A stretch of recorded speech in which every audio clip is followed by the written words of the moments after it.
Marami sa atin ang nangangarap. Pero paano kung ang tanging hadlang ay ang kasarian mo?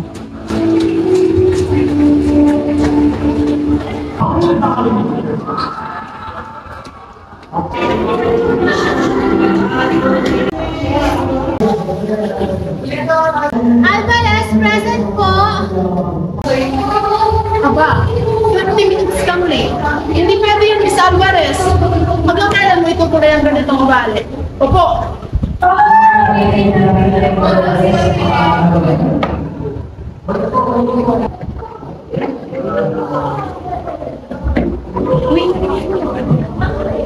Na-announce niyo yung mga kandidato para sa student research competition. Hindi ko pa nakita eh. Pinost na ba nila? Oo, nasa campus website. Sana ito na yung pagkakataon para ipatunayan natin yung kaya na natin.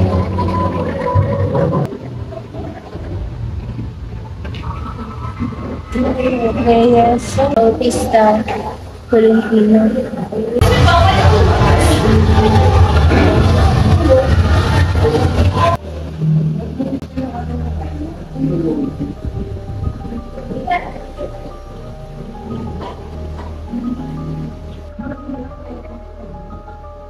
Sir, natanggap po namin ang feedback niyo na maganda yung project namin. Sabi ng mga professors na kakaiba at innovative ito.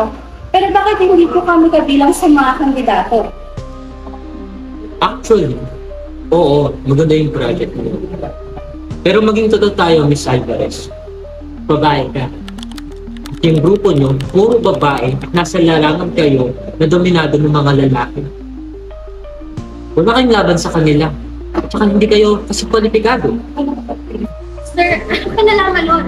Ang ipapakita namin ay isang solusyon sa problema. Hindi kami mismo. Kailangan ko pa bang ulitin? Babae ka, Miss Alvarez. At kalahati lamang ng galing ng mga lalaki ang kayang gawin ng mga babae.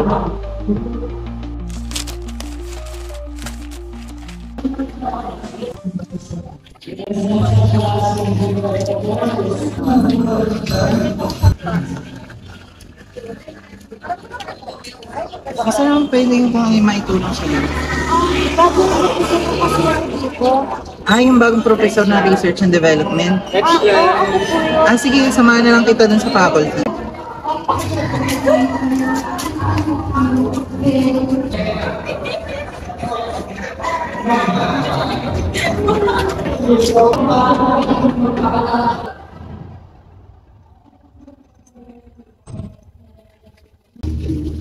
Mr. Casero, ito nga parang bagong mga nakatabi. Thank you, sir. Sa iyo yung Please have a seat. Magandang araw po, Sir Lucero. Ako po yung bagong professor sa department niyo. Excited po akong makatrabaho kayo. You're just in time, Esmeralda. We have an exciting event ahead, especially with the research competition. Please have a look at these chosen candidates.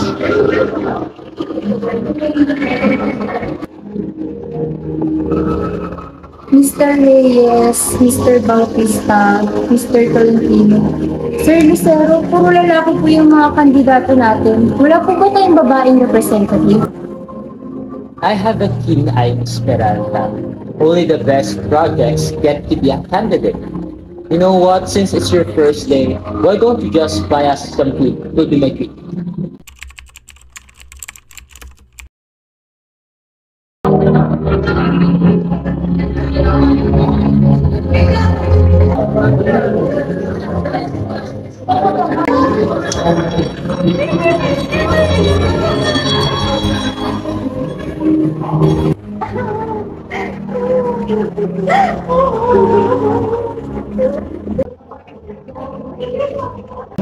Nak, okay ka lang?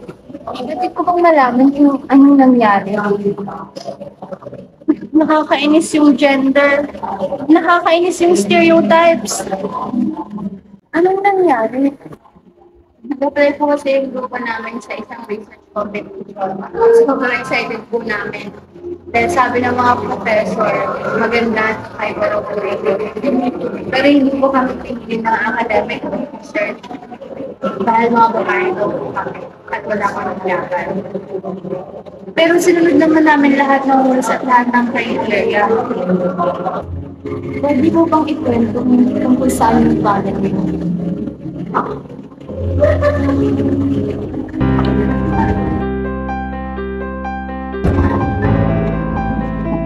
Pwede ko bang hiramin to at pag-arali sila? Wala rin naman kong kwenta. Para sa mga nasa posisyon, mga guro, tagapayo at namumuno sa akademya, malaki ang epekto ng mga desisyong ginagawa ninyo. Sana hindi kasarian ng batayan, kundi galing, sipag at ideya.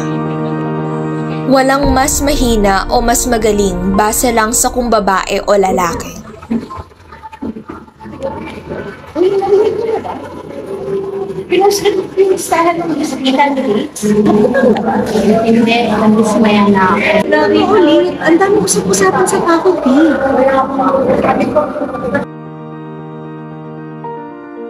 Reyes, Bautista, Alvarez. Sa mundo ng akademya, madalas boses ng lalaki ang nangingibabaw. Ngunit sa kwento ni Alvarez, maririnig natin ang katotohanan mula sa panig ng mga babaeng dapat ding pakinggan.